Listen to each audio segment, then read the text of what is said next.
বৃষ্টি সবসময় শুধু পানি নিয়ে আসে, নাও কিছু বৃষ্টি স্মৃতি নিয়ে আসে। আজও দেরি করছে আল্লাহ, ওকে হেফাজত করো। মা মা এত চিন্তা করো কেন? আমি তো বড় হয়ে গেছি। বড় হলে কি মায়ের দোয়া কমে যায়? সবকিছুতেই দোয়া দোয়া করো, বাস্তব জীবনটা দেখো মা। কিছু কথা রাগ থেকে বের হয়। কিন্তু কাটার মতো বিঁধে যায়। রাত গভীর, একটা ফোন কল আর সবকিছু বদলে যায়। আপনার ছেলে হাসপাতালে। রাত গভীর, একটা ফোন কল আর সবকিছু বদলে যায়। আপনার ছেলে তো হাসপাতালে। আল্লাহ আল্লাহ, আমার কথাগুলো যদি ওর মনে কষ্ট দেয়, তুই ওকে সুখে রাখিস। মা, আমি ভুল বলেছিলাম। চুপ কর, মায়ের দোয়া এখনো আছে। সে বুঝে যায় বাস্তব জীবন মানে শুধু কাজ না, বাস্তব জীবন মানে দোয়ার ছায়া। যে ঘরে মায়ের দোয়া থাকে সে ঘর কখনো একা হয় না, আর যে সন্তান সেটা বুঝে যায় তার জীবন বদলে যায় চিরদিনের জন্য। কিছু দুর্ঘটনা মানুষকে ভাঙে না, বরং জাগিয়ে তোলে। আলহামদুলিল্লাহ, তুই আমার ছেলেকে ফিরিয়ে দিয়েছিস। আমি এতদিন বুঝিনি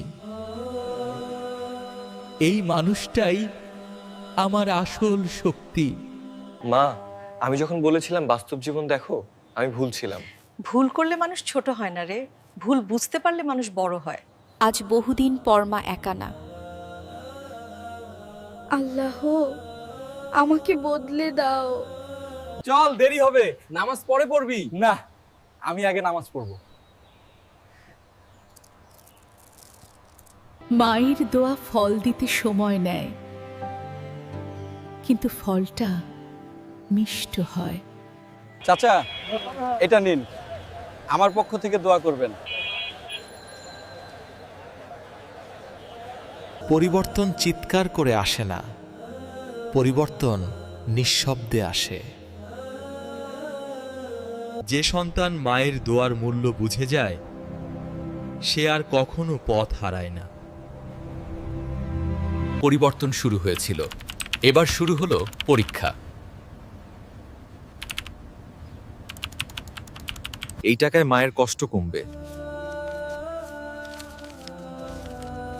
কিন্তু এটা হারাম।